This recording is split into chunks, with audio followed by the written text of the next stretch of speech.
Me alquilo para soñar. A las 9 de la mañana, mientras desayunábamos en la terraza del Habana Rivera, un tremendo golpe de mar a pleno sol levantó en vilo varias automóviles que pasaban por la avenida del malecón o que estaban estacionados en la acera, y uno quedó incrustado en un flaco de hotel. Fue como una explosión de dinamitas que sombrió al pánico. A los 20 pisos del edificio y convirtió en polvo el vitral del vestíbulo. Los números turistas que se encontraban en la sala de espera fueron lanzados por los aires junto con los muebles, y algunos quedaron heridos por la gravedad de por la gravedad.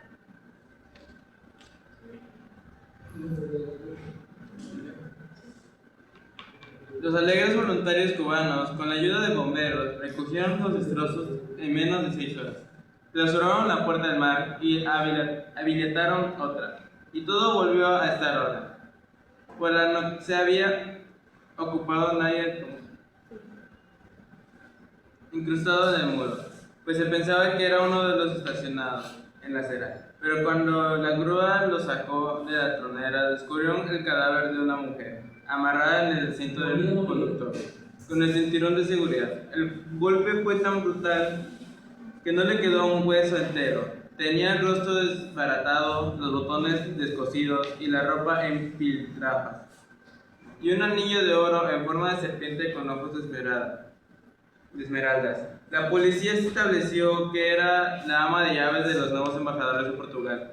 En efecto, había llegado con ellos a La Habana 15 días antes y había salido esa mañana para el mercado manejando un automóvil nuevo. Su nombre no me dijo nada cuando leí la noticia en los periódicos, pero en cambio me quedé intrigado por el anillo en forma de serpiente y con ojos de esmeralda. No pude averiguar, sin embargo, en qué dedo lo usaba. Era un dato decisivo, porque temí que fuera una mujer inolvidable cuyo nombre verdadero no supe jamás, que usaba un anillo igual en el índice derecho, lo cual era más comiendo salchichas con papas, usando el anillo índice derecho, lo cual era más insólito. Aún en aquel tiempo la había conocido. 34 años antes en Viena, comiendo salchichas con papas hervidas y bebiendo cerveza de barril en una taberna de estudiantes latinos. Yo había llegado de Roma esa mañana y aún recuerdo mi impresión inmediata por su espléndida pechuga de soprano, sus languidas colas de zorro en el cuello del abrigo y aquel anillo egipcio en forma de serpiente. Me pareció que era la única respirar con un acento de quinceañera, pero no había nacido en Colombia y se había ido a Austria entre las dos guerras, sí niña, a estudiar música y canto. En aquel momento andaba por los 30 años mal llevados, pues nunca debió ser ella y había empezado a envejecer antes de tiempo, pero en cambio era una mujer, un ser humano encantador y también uno de los más temibles. Viena era todavía una antigua ciudad imperial, cuya posición geográfica entre los dos mundos irreconocibles que dejó la seguridad guerra había acabado de convertirla en un paraíso del mercado negro y el espionaje mundial.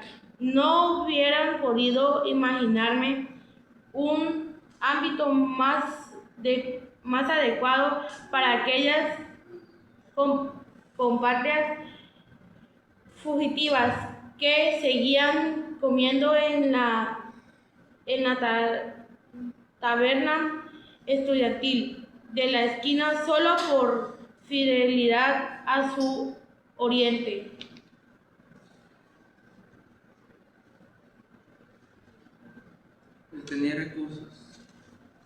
Pues tenía recursos de sobra para comprarla de contando con todos sus comensales dentro.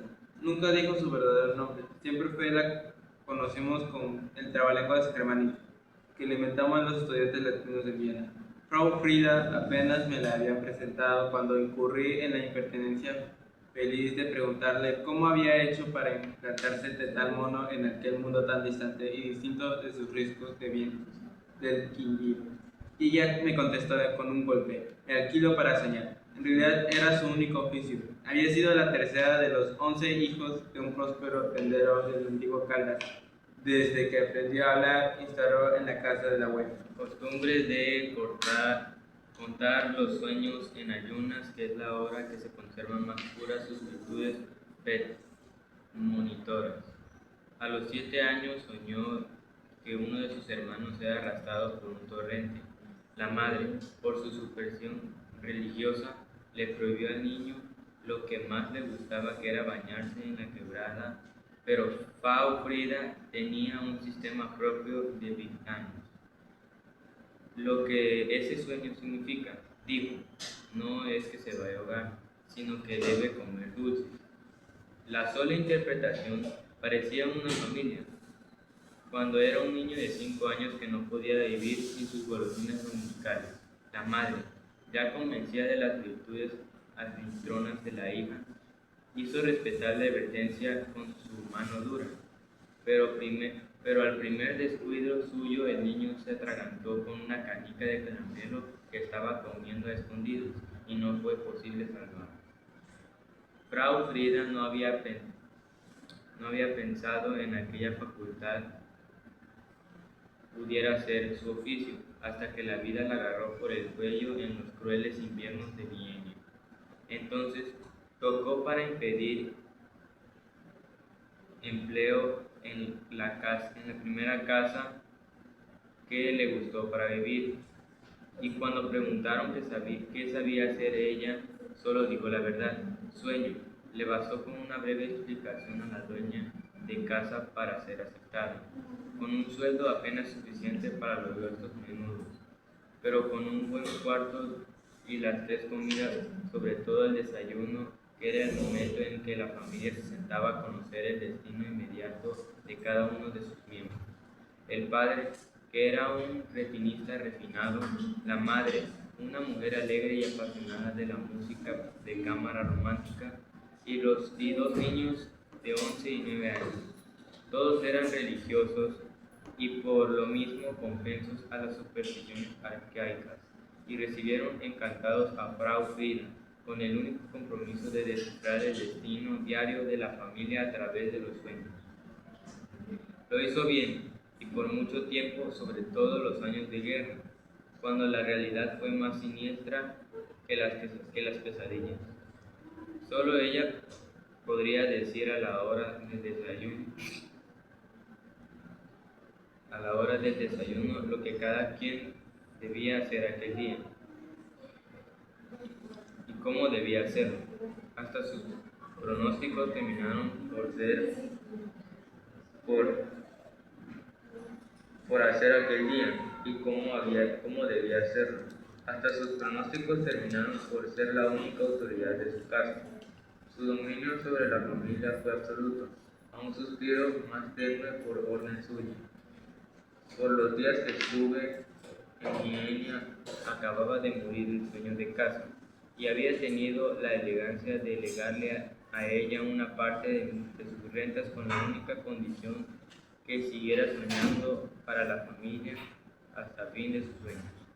Estuve en Viena más de un mes, compartiendo las escaseces de los estudiantes.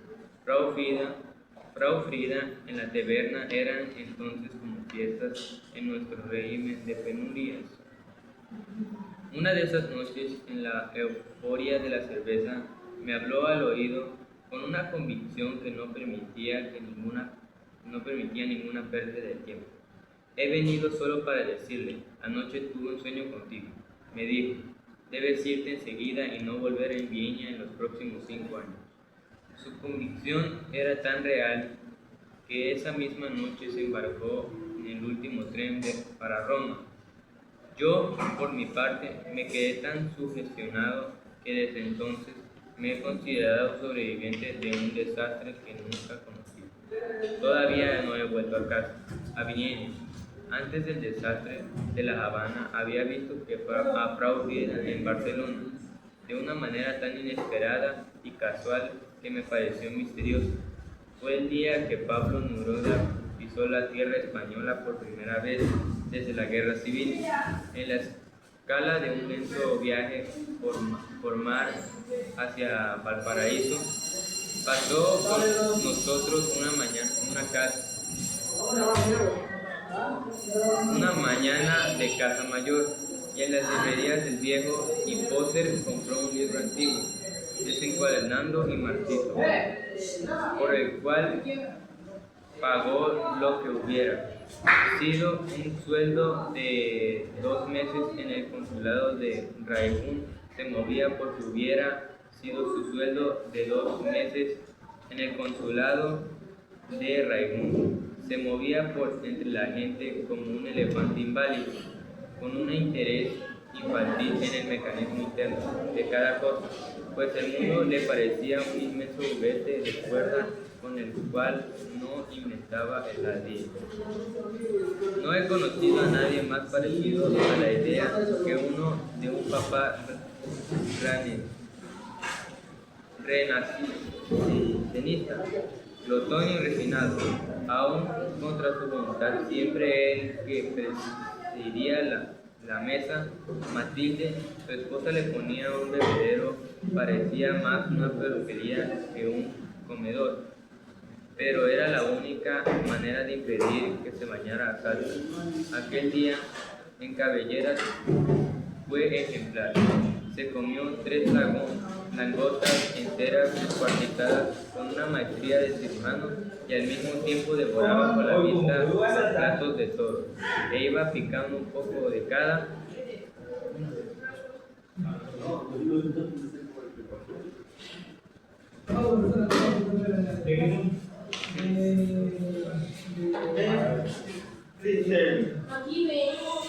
Uno con deleite contagiaba las ganas de comer. Las almejas de Galicia, los percebes del Cantábrico, las cígalas de Alcaliente, las espardeñas de la Costa Brava. Mientras tanto, como los franceses, solo hablaba de otras exquisiteces de cocina, y en especial los mariscos prehistóricos de Chile que llevaban en el corazón. De pronto dejó de comer, afinó sus antenas de Bogavante y me dijo en voz baja: «Alguien detrás de mí que no me deja de mirar». Miré por encima de su hombro y así era. A sus espaldas, 3 meses allá, una mujer impávida con un anticuado sombrero de fieltro y una bufanda morada. Masticaba despacio, con ojos fijos en él. La reconocí en el acto. Estaba envejecida y gorda, pero era ella, con el anillo de serpiente en el índice. Viajaba desde Nápoles en el mismo barco que los Neruda, pero no se había visto a bordo. Le invitamos a tomar café en nuestra mesa y le induje a hablar de sus sueños para sorprender al poeta. Él no hizo caso, pues planteó desde el principio que no creía en navegaciones de fin. Solo la poesía es clemente, dijo. Después del almuerzo, en el inevitable paseo por las Ramblas, me atrasé a propósito con Frau Frieda para refrescar nuestros recuerdos sin odios ajenos. Me contó que había vendido sus propiedades de Austria y vivía retirada en Porto, Portugal, en una casa que hasta en las Américas, que hasta describió como un castillo falso sobre una colina desde donde se veía todo el océano hasta las Américas.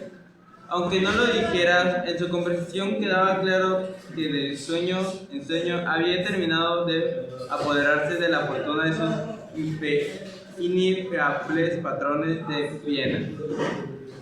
No me impresionó, sin embargo, porque siempre había pensado que sus sueños no eran más que una artimaña para vivir, y se lo dije. Ella soltó una carcajada y resistió. Sigues tan atrevido como siempre, me dijo.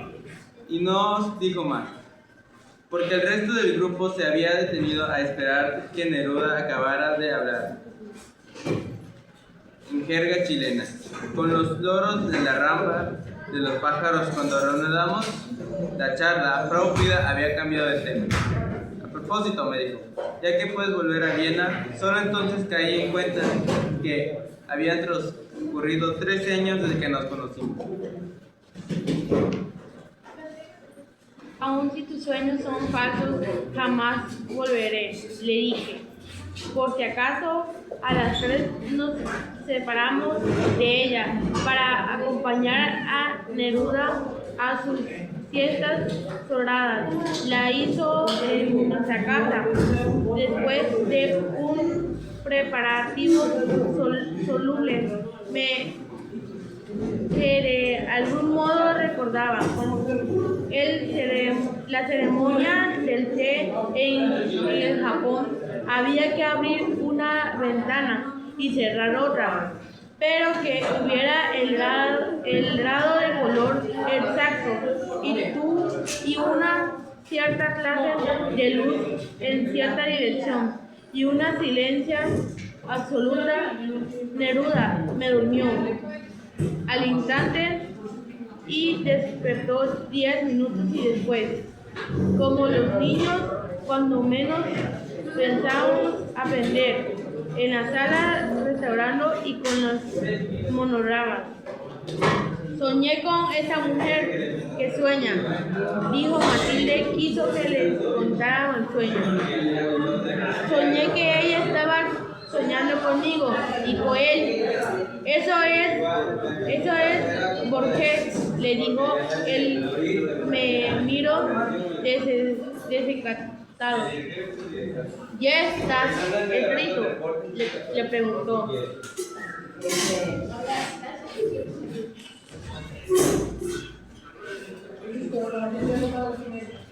Si no está escrito, lo va a escribir alguna vez, le dije. Será uno de los laberintos. Tan pronto como subió a bordo, a las 6 de la tarde, Neruda se despidió de nosotros. Se sentó en una mesa apartada y empezó a escribir versos fluidos con la pluma de tinta verde, con que dibujaba flores y peces pájaros en las dedicatorias de sus libros. A la primera advertencia del buque, buscamos a Frau Frida, y al fin la encontramos, en la cubierta de turistas. Cuando ya nos íbamos sin despedirnos, también ella acababa de despertar de la siesta. Soñé con el poeta, nos dijo. Asombrado le pedí que contara el sueño. Soñé que estaba soñando conmigo, dijo, y mi cara de asombro confundió. ¿Qué quieres? A veces, entre tantos sueños, se nos cuela uno que no tiene nada que ver con la vida real. No volví a verla ni a preguntarle por ella, hasta que supe del anillo en forma de culebra, de la mujer que murió en el náufrago de Hotel Rivera. Así que no resistí la tentación de hacerle preguntas al embajador portugués cuando nos conocimos.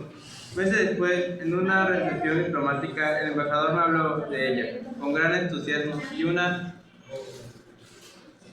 enorme admiración. No se imaginó lo extraordinario que era. Me dijo, ustedes no habían recibido la tentación de escribir un cuento sobre ella. Y prosiguió en el mismo tono con de detalles sorprendentes, pero sin una pizca que me permitía una conclusión final. Es correcto, le precisé por fin. ¿Qué hacía?, preguntó. Nada, me dijo él con un cierto desencanto. Soñaba. Marzo 1980. Gracias. Lo que yo le entendí fue que había